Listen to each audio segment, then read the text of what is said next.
BRN, where educators share what works. So we tried getting the rubric, putting the first image, and then asking it to give feedback on that, which it did. Got it. So we went back, and this was a student suggestion. Each time we asked, when we uploaded the new image of the robot, we copied and pasted in the exact initial rubric. That worked. Right.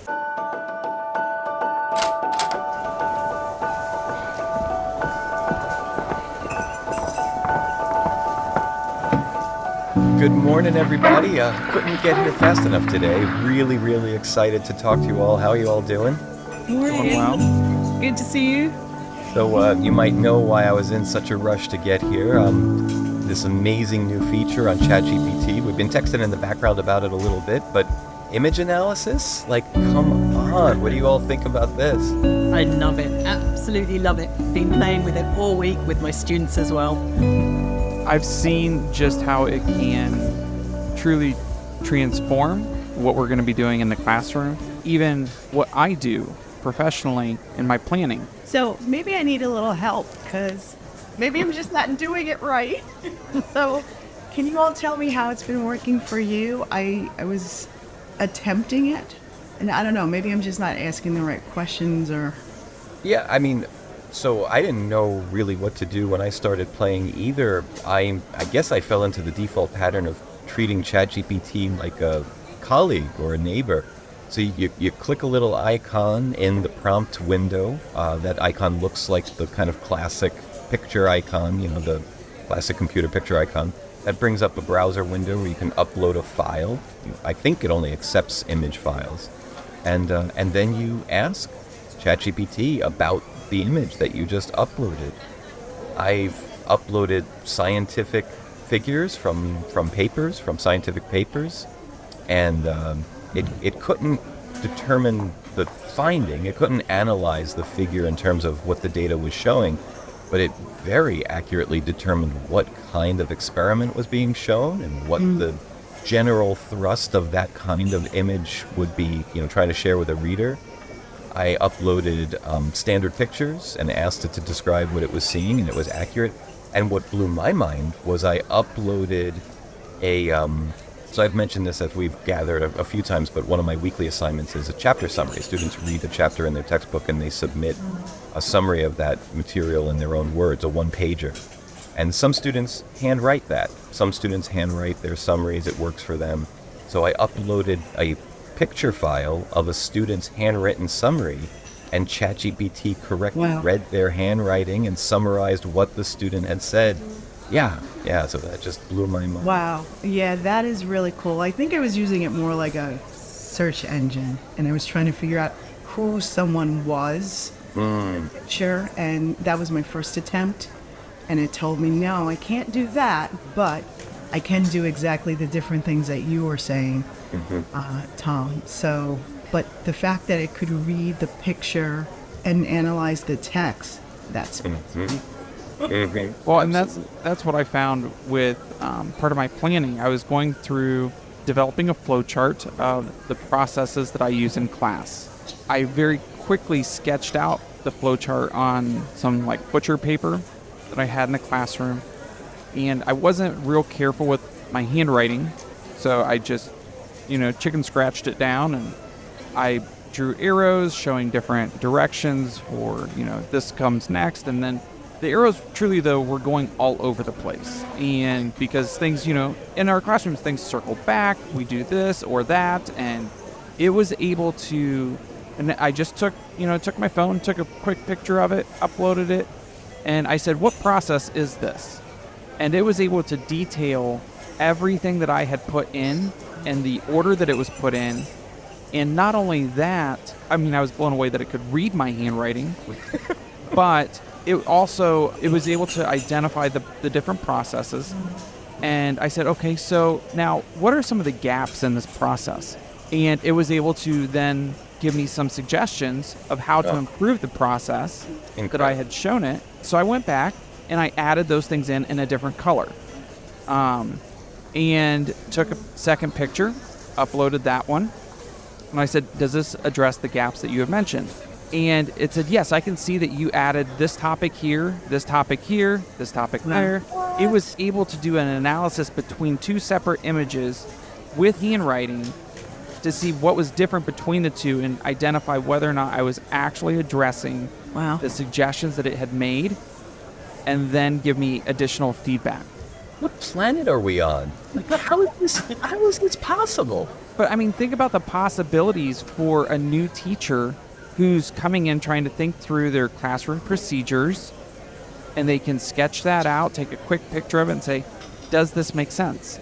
Or the student. In that scenario, you were almost the student, right? The student creates a mind map and prompts the AI for what does this mind map show and what's missing. It's this wonderful sounding board for brainstorming and planning. Absolutely. And again, that would be awesome for kids who are, working on projects, so that they can really plan out a project well, take a quick picture of it, upload it, and get feedback immediately that's unbiased. It's not their best friend telling them that they're awesome when their project really isn't. Right. And, being able to identify real gaps in the processes. Caroline, didn't you just recently work on a project too? Yes, it was my lesson yesterday. We were playing around with this and it was so much fun.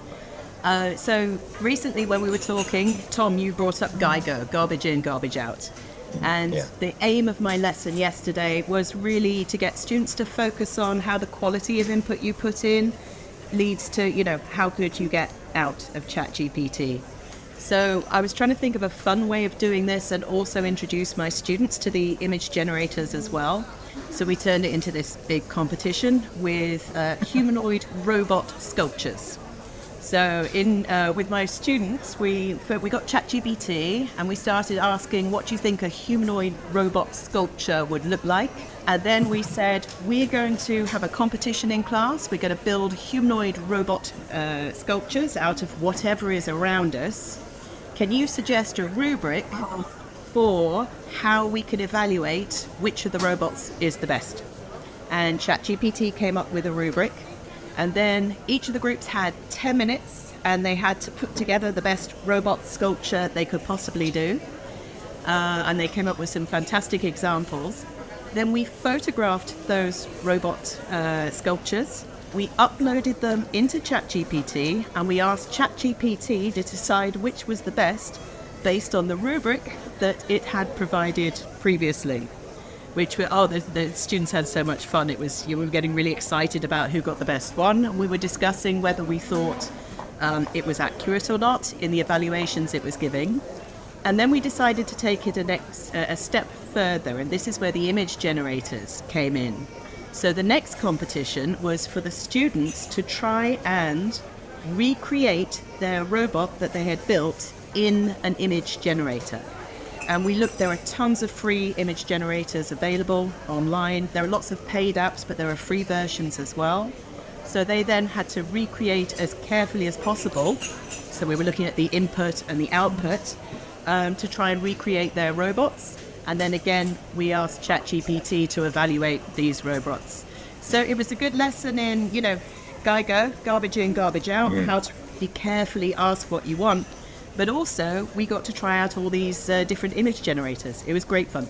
So if I understand correctly, you uploaded multiple images sequentially and asked ChatGPT to compare those, and it was able to do that across multiple files? No, it took some doing to actually do it. So we tried getting the rubric, putting the first image, and then asking it to give feedback on that, which it did. Got it. Second one it managed. The third one, it had lost the scoring system in its rubric. It had forgotten what it was doing. So we went back, and this was a student suggestion, which worked. It's an input, quantity input again. Each time we asked, when we uploaded the new image of the robot, we copied and pasted in the exact initial rubric. That worked. Right. That worked. Unbelievable. Yeah. Unbelievable. So a question, when you received the rubric, now you're the expert, you're the educator, did you review the rubric and feel that it really met what you were looking for? We did. We went through, as a class, we went through each of the points. There was one part of the rubric we didn't want because it was 10 it was out of 100, and 10 points was for presentation, how they presented their robots, and we decided we didn't want to do that. So we removed that, and then we asked it to recalibrate based on that. Wow. And if you see any of your students in the coffee shop today, you don't have to answer this, but did you, as the educator, agree with what ChatGPT identified as the strongest robot? Now, this was really interesting, actually. So my students are like 20, 21 years old. When it came to the initial robots that they had built, yes, I think we agreed with ChatGPT. One of them really was superb. When we did it with the image generator, in the end, I did a typical mum-teacher thing, which is everyone has won on this one, because I had 5 groups. 4 of them were using free apps, and one of the groups was in my Geology 4 account with DALL-E 3, which from this we learned that is superior, definitely. Okay. Still got enough That ways, stands but definitely superior. Yeah. You get what you pay for, so that makes sense. Yes. Yeah. Wow. That's just an amazing lesson that I could see span across all grades in different variations. That's really cool. So you all beat me in your selflessness. I'll admit that all the applications I've been using this for and thinking about have been completely selfish. The limitation in terms of using ChatGPT to help you grade has always been that it needed to be typed work. That, you could only use it for students who were using some kind of word processor app to generate their content. And this changes everything. Lab reports can now be evaluated because they include figures. Again, student handwritten work can be evaluated. So this changes the game and broadens the scope of how ChatGPT can be used to help us assess student work. Well, I will say, Tom, it definitely depends on the type of image that you upload as to what it can read and analyze. Because there are things that I've created on Canva, and I've downloaded that as a JPEG, uploaded it, and it's able to find some of the fonts, some of the text that's in there, but it struggles with like an entire document. That's interesting. But yet when I take a picture with my phone, it's able to process that image much more efficiently than other types of files. I don't know if it's like that it struggles with like a PNG compared to a JPEG, or if there's different file types that it just hasn't quite figured out how to navigate that type or not. I've been screenshotting everything, and I find that works quite well. Yeah, and that's an important point because it's yet another reminder that we can't jump all in yet. In other words, we can't just upload student work in mass and believe everything that ChatGPT says about it, because it may be missing key elements of the file that contains what we were looking for. If we don't give it a second pass, if we're not the guardrails of ChatGPT's assessment, we might be giving students grades or feedback that's completely inappropriate or incomplete. Right. And we're those pioneers right now helping to assist with the machine learning. Even just some things I was doing on Google image search that it couldn't find for me, and it asked for feedback, and I was like, yes, you don't know who this person is. So I gave feedback to this person. So we're still helping the machines learn. Well, we'll always be helping the machines learn, I hope. We're still helping the machines learn, so there's still some data that's missing and pieces that are missing. So, it's always important that us as the experts just clarify the information that we're receiving, use it to the best of what we're receiving and the best of what we need it for. One thing that's a real challenge in higher ed, and Dan and Julie, I imagine the same is true in K-12, but you can let me know, is this major push for student accessibility right now. I need to make sure that all of the files that I upload can be completely and effectively read by a screen reader, for example. That means adding descriptive text to image files that are embedded into slides, and I struggle with that. I mean, luckily some of these files do come with really good annotations, but the ones that don't, it's time consuming to describe a figure fully, and I'll admit, I'm not all that good at it. I'm really excited at just taking those figures, uploading them to ChatGPT, proofreading and molding whatever ChatGPT says about it to make sure it's accurate, but then just using that as the descriptive text. I think this really opens the door to much more robust student accessibility files as well. I found it's really good at giving, if you upload an image and ask it to describe it, it gives you a really good description. But in the reverse, trying to describe something and getting AI image generators to do it is really, really challenging. Very challenging. It seems to forget. I was just messing around with my daughter trying to get a picture of me with my 2 dogs. And we were sort of saying, no, longer hair, no, older, no, shorter, change this. Every time we asked the image generator to change one thing, it would change that, but forget something 2 steps back.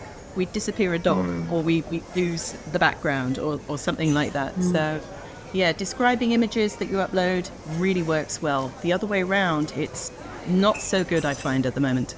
What tools have you been using for image generation? You mentioned DALL-E. No, good question. Actually, my students came up with them. Let me see if I can find what we wrote down. So we were looking for free apps. We found Freepik was one of them. Craiyon.com, that's Craiyon.com. We found Picsart, Picsart.com. So we played around with those. When we shared all the images of on a Padlet that we had projected at the front of the classroom. So students had their photos of their original robot. They uploaded their images of their image-generated robots, and underneath they wrote which of the free apps they used. And then we had a quick discussion about how easy we found it, which app was best. And this is where it really came out that DALL-E 3, the paid version, was much better than the other ones. Tom, I use Midjourney. Though it's not embedded in ChatGPT, it is a phenomenal tool. I've got a couple students using it for their projects because one student wants to design Hot Wheels cars to represent the content that we're covering. Nice. And I showed him PBL. Yeah, yep. Okay. And so I showed him kind of what its potential was. We designed a Hot Wheels car that was supposed to represent the Pope, because we're looking at the Roman Catholic Church's role in medieval Europe. Nice. And he was like, okay, so now what all do I need to do? I said, well, when you look at the lesson that we're covering, I want you to come up with a lot of descriptive terms. I want you to look at the details of the lesson and really come up with descriptive terms, and then we'll put that in as a prompt. He's like, what's a prompt? And so we had to go through that. Fair. And I mean, this is 7th grade, so they're still trying to figure out a lot of the processes. And so he came up with a list of terms that he felt described the hierarchy of the Roman Catholic Church. And we're going to go through, we're going to start to put those in to Midjourney and see the different cars that it creates. And then I had another student who was trying to design a Where's Waldo style book. And I will say it really struggled with Where's Waldo style books, because it's almost like there was so much detail within the image and small details. To try to generate that many people, the people looked weird. Yeah. They looked very abstract. And we even tried, plugging in the style of the illustrator. And then we went through like I Spy books, and we were trying to generate these different types of images, and it was making some really weird stuff, which, I mean, it was neat to see, but it wasn't really what we were going for. So just like Caroline was saying, you change one word within a prompt, you're going to get completely different images. And is Midjourney free, or is that something that you pay for to have access for your student? Midjourney is $8 a month, and you can get about 250 images. Got it. And they've just released some major updates. So that was, it's really impressive because you can upscale an image so that you can blow it up and it doesn't become pixelated, but it does cost you some credits. to be able to upscale. And there are some free upscalers. Nightmare AI is one that I use to upscale an image, and that one's free, and it does an incredible job. This all kind of reminds me of, and I was like looking it up on my phone while you were talking. There's this lesson or this video called Austin's Butterfly, Building Excellence in Student Work. And it's all about the feedback and iteration of drawing a butterfly. So Austin, I think, is either a first grader or something. And he initially draws a butterfly, but he continues to receive feedback on the butterfly until he gets it so precise and so detailed, but it's all the feedback and the iteration that helps him just go to the next level. So while you're saying this, like my mind is going, back old school, like doing this on pen and paper, but now we're just taking it, as we said this once before, we're just taking it to a new tool. But we still have to give the feedback, the iteration. We need to review what it's doing so that we can take it to the next level using these different tools. And then another question that I have, and this might be another conversation another day, but I saw that there's a ChatGPT EDU. I don't know if anyone's used that and what imagery that's doing or how it's helping students, because again, I think about which versions of AI that students can access. Right. I don't know if anyone's used that with imagery. Imagery. I hadn't even heard of it until you just mentioned it. No, I've not heard of it. Juliet, maybe remember something we tried out with with my students the other day. We were asking DALL-E 3 to give us images of Spider-Man or Batman or Barbie or Wonder Woman. And it says it cannot do that because of copyright. But then it says, would you like me to create an image similar to, or it doesn't even say similar to, it's of a superhero that's kind of related to a spider. So it's interesting that you can start to find the copyright boundaries within it as well. Nice. Well, that's great. That goes back to that digital citizenship and conversations that we talked about. That's funny. That makes me think of, like, because I'm a New Yorker, Times Square characters that are, Spider-Man life. Yeah, right. Yes. Julie, another thing I thought of with you gave, was it Austin's Butterfly you said was the yeah, old video. One thing, another great way to get the students involved to keep trying to adapt what they're doing when it comes to image generators is to get them to create an illustrated avatar of themselves that they use on their email or whatever. And of course, it's about themselves, so they're fascinated. So they'll spend ages trying to tweak it and change it. So another good activity to get them involved with it. Yeah, that's perfect, because I know when we were in the beginning allowing students to use email, they always want to use their picture. And I always had to find a nice way to say, okay, let's find something else that represents you but is not your picture because of your age and privacy. So yeah, anything where you get to do kind of like an all about me, but it gives a different image that is not, just your face. People tend to spend a lot of time on that.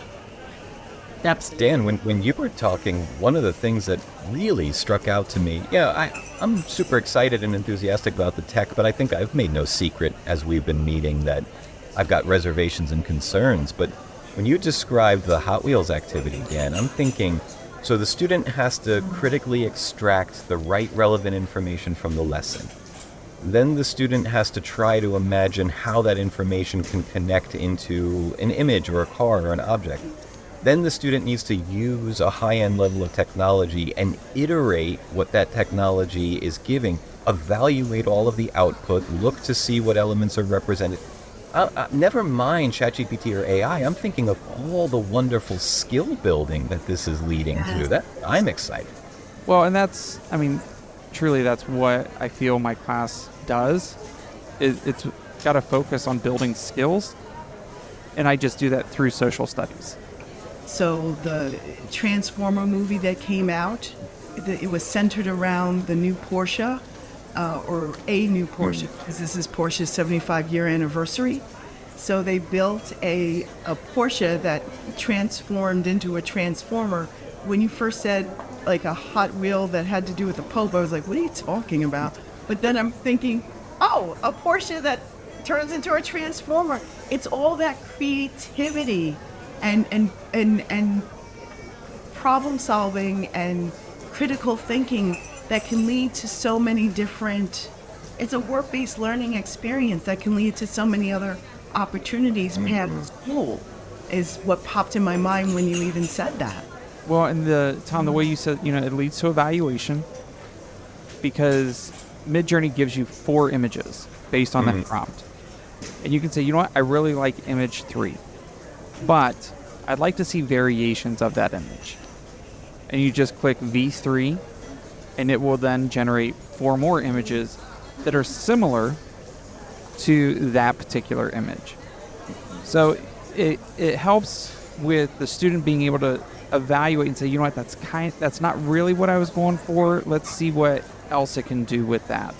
And when you hit the variation button, you can add in additional terms to the prompt. So you can refine your prompt. So it's going to go based on that image, a refined prompt, and then you'll get new imagery from it. And so they can keep refining and refining until it becomes something that they really like and that they feel really represents it. But the process doesn't just stop there, because then they have to be able to justify why that image represents that particular concept. Hey, Dan, I hate to ask this question, but my data privacy hat is on. I'm loving the lesson, but you're using it with your students? How? Well, they don't have an account. Everything is run through my account. Okay. And I'm the one who's actually inputting their prompt for them. Okay. They tell me what they want. I mean, they work side by side with me at the computer, but it's my account. Okay. It's all run through Discord, which the majority of my students who are gamers anyways know what Discord is. I mean, there's a lot of dangers to it, no doubt. Right. But that's why they're just sitting beside me. They're not even typing it in. Gotcha. So I'm the one that's going through and doing that. So that reminds me of when I first started doing Minecraft with students. And that was my fear before Minecraft EDU. And I did exactly what you said. It was my account. We had a separate server, and they sat with me. Mm-hmm. So there is definitely ways that educators can do this. Maybe it's a little more time consuming, but I think it's so worth it.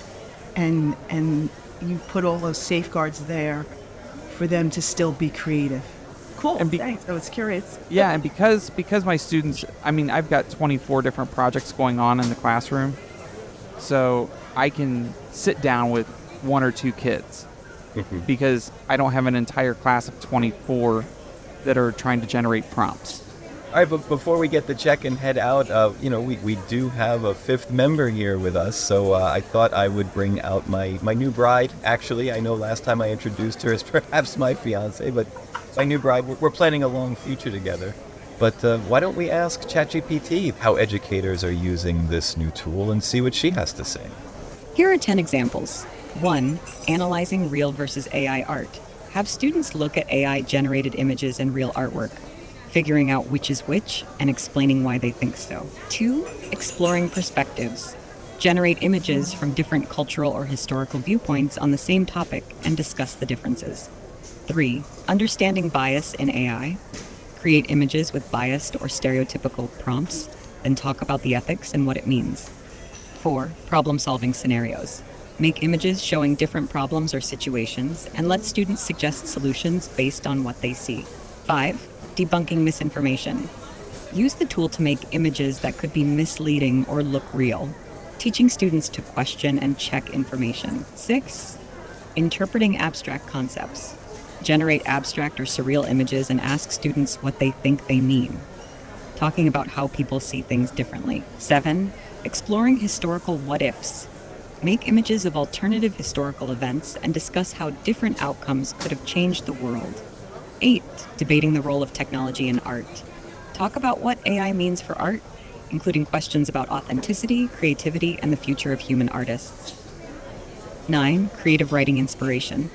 Use generated images to spark creative writing, encouraging students to create stories around the images. 10. Identifying logical fallacies. Show images that might represent logical fallacies or misleading arguments, and discuss how to spot these in real life.